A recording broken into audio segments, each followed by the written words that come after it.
Você já parou para pensar em que tipo de oração os santos faziam? Boa pergunta, não é? Eu sou Camila Lage e essa é a pauta de mais um vídeo trazendo ensinamentos do livro da vida de Santa Teresa d'Ávila. Bom, Teresa d'Ávila é nada menos que a mestra da oração. Então, o que ela mais faz nas suas obras, não só nessa como nas outras, é nos ensinar um caminho de oração cada vez mais aprofundado, uma oração de maior intimidade com Deus. E aqui, nessa parte do livro, ela começa dizendo o seguinte: começou o Senhor a me presentear, tanto por esse caminho, que me fazia dádiva de me dar oração de quietude. Então ela dá nome à oração de quietude. O que seria uma oração de quietude? Como o próprio nome indica, uma oração de recolhimento, uma oração de maior interiorização, uma oração de recolhimento mesmo, de contato interior com o Deus que habita dentro de nós, digamos assim. Mas, enfim, ela se estende mais e explica melhor. Ela fala dessa forma: tentava o mais possível trazer Jesus Cristo, nosso bem Senhor, dentro do meu momento presente. E esta era a minha maneira de oração. Olha, parece simples, né? Mas profundo. Tentava trazer Jesus Cristo dentro do meu momento presente.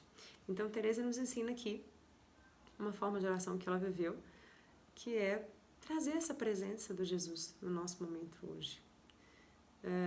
Há muitas questões, muitas polêmicas em torno da oração em que você mentaliza uma imagem de Jesus Cristo ou dá uma oração que você não precisa fazer, né? Não existe uma receita do que é certo, o que é errado. Aqui ela está dando uma referência do que ela fazia, né? Inclusive, em outro vídeo a gente falou de quando ela perdeu a mãe, e ela foi a uma imagem de Nossa Senhora e fez menção a essa mãe, não uma imagem, claro, mas ela estava ali diante de uma imagem, pedindo que Nossa Senhora passasse a ser a sua mãe, ali a partir daquele momento.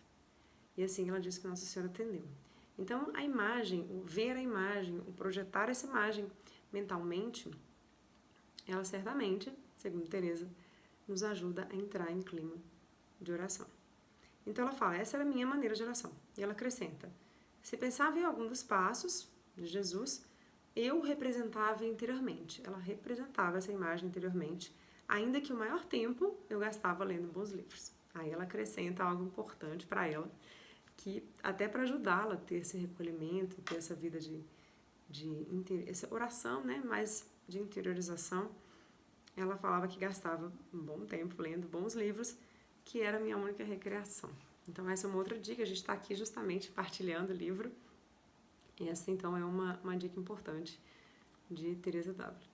É claro que aqui a gente está aqui trazendo conteúdo, sem deixar passar conteúdo importante, mas nada substitui a leitura de um bom livro. Então é a oportunidade também da gente tomar nota e colocar aí, pedir ao Espírito Santo na oração. O que ele considera que a gente precisa aprender? Que conhecimento ele quer nos agregar? Que livro eu deveria ler? Né? Então, tá aí também um pedido importante que de certo modo, Teresa nos está nos orientando aqui. E ela continua. Quem pensa no que é o mundo e no que deve a Deus, e no muito que ele sofreu e o pouco que lhe serve, tira doutrina para se defender dos pensamentos das ocasiões de pecado. Mas quem não consegue, tipo assim, eu aconselho que invista na leitura. Aqui Teresa está dizendo que aquela pessoa que consegue, se a gente, de certo modo, ela está falando, se a gente conseguisse, de fato, com toda a profundidade e verdade, entender o quanto Deus fez por nós, o quanto Ele nos amou, nos ama, e o quanto a gente, ainda assim, pouco lhe serve. Então, se a gente conseguisse recompensar a Deus na altura do que Ele fez por nós, então seria tranquilo, né? Então, essa pessoa tiraria doutrina para se defender dos pensamentos das ocasiões de pecado e de perigo. Caso contrário, é o que ela indica, é o que ela fez. Busque a leitura para acompanhar a sua oração, para iniciar a sua oração de modo especial. Então, isso é algo profundo, parece algo simples, mas é bom a gente observar. Quem pensa no que é o mundo e no que deve a Deus, e no muito que ele sofreu e o pouco que lhe serve, tira a doutrina para defender-se dos pensamentos das ocasiões de pecado. Esse é o nosso desafio, né? Ter dimensão do pouco que a gente lhe serve, ter dimensão do tamanho desse amor de Deus. Então, Teresa aí nos diz retoma mais uma vez essa questão, a importância da leitura. Ela fala que a leitura ajudava muito no recolhimento. A leitura ajudava muito no recolhimento. E acrescenta, sem essa ajuda, será impossível durar muito nela. E fará mal à sua saúde se insistir, porque é coisa penosa demais. Olha, ela cita algo aqui duro, algo aqui forte. Será impossível durar muito na oração sem a ajuda do livro. Porque poderá fazer mal à saúde se você insistir, porque é uma coisa penosa demais. Ou seja, que ela faz um chamado àquelas pessoas que buscam a vida de oração e se entregam ali esperando viver, às vezes, experiências com Deus e Deus falar, enfim. Às vezes gasta muito tempo na oração e às vezes vive uma secura espiritual, não consegue se conectar, não consegue sentir que Deus está ali presente, e aí os pensamentos vêm, né, e tantas formas sutis do inimigo nos atacar, e a pessoa acaba às vezes desanimando, né? A gente pode passar por isso em momentos da vida da gente. Então, por isso ela reforça essa importância do livro, porque o livro vai desviar esses pensamentos, vai nos orientar nessa oração, nos ajudar a entrar em clima de oração. Então ela fala, né? Aí ela continua. E todos esses anos, se não fosse acabando de comungar, jamais ousava começar a manter a oração sem um livro. Então ela só se permitia começar a oração sem um livro quando ela estava no momento pós-comunhão, porque ali você está com o próprio Cristo, né, dentro de você. Então nesse momento ela se permitia não ter o livro. Fora isso, ela tinha o livro como esse escudo. Temia minha alma estar sem ele na oração, tanto quanto se fosse lutar com muita gente. Com esse remédio que era como uma companhia e um escudo em que haveria de receber os golpes dos muitos pensamentos, ficava consolada. Porque a secura não era habitual, mas ocorria sempre que me faltava um livro, porque logo se dispersava a alma e os pensamentos iam perdidos. Aqui ela fala da secura, né, da secura espiritual. Então, assim, a secura não era habitual, mas ela ocorria sempre que não tinha um livro. Então, o livro ajudava ela a evitar de viver a secura espiritual. E só para a gente abrir um parênteses aqui, para não ficar parecendo que a secura espiritual é um abandono de Deus, um abandono da oração. Eu passei uma fase em que eu não rezava, eu não conseguia, não. Não é essa secura espiritual a que Teresa refere. A secura espiritual aqui, ela se refere àquela oração em que você se coloca para rezar, você se coloca em oração, mas você não sente que está conseguindo rezar, você não concentra, você não sente que Deus está ali presente, enfim, você vive essa secura espiritual, né, de não se sentir conectada com o sobrenatural. Então, mas é uma secura espiritual vivida por alguém que está ali, que se coloca em oração. Pode não conseguir se sentir conectado, mas está ali em oração. Né? Não é aquela oração, não é aquela situação em que a pessoa está afastada de Deus, que não está buscando a Deus. Não é dessa secura que ela fala. Inclusive, Teresa cita em algum momento que ela pergunta para Jesus qual foi a sua melhor oração?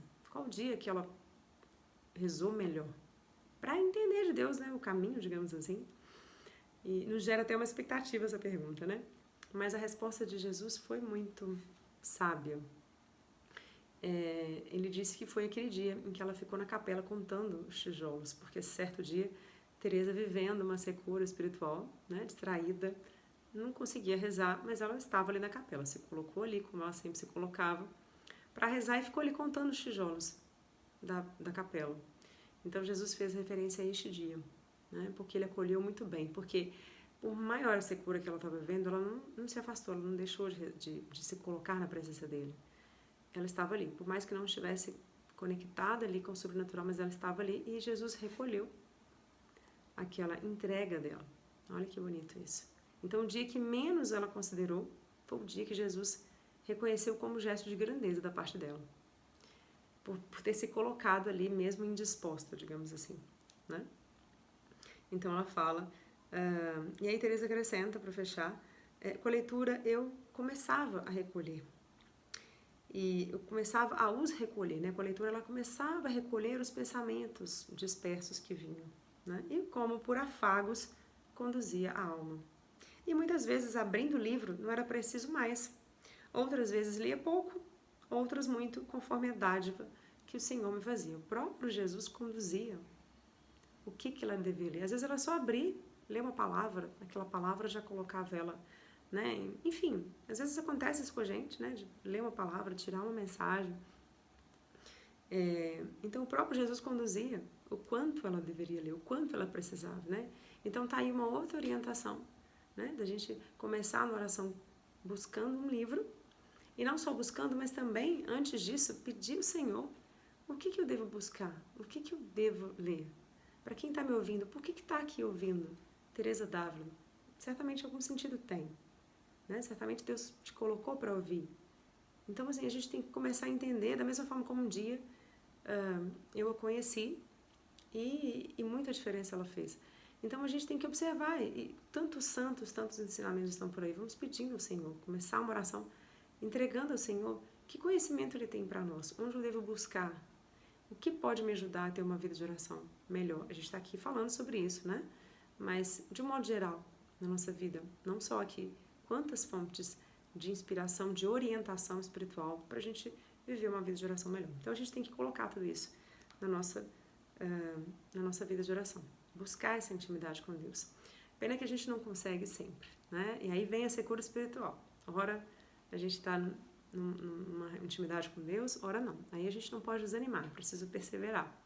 Né? Como diz Teresa Dávila, ela mesma diz, tem uma determinada determinação, porque senão a gente relaxa, né? Então vamos ficar com esse pensamento, né? Essa mensagem, esse ensinamento de hoje, dessa oração de quietude, dessa oração de recolhimento, de intimidade com o Senhor, de enxergar o Senhor ali no nosso momento presente. E aí, quando eu falo isso, eu queria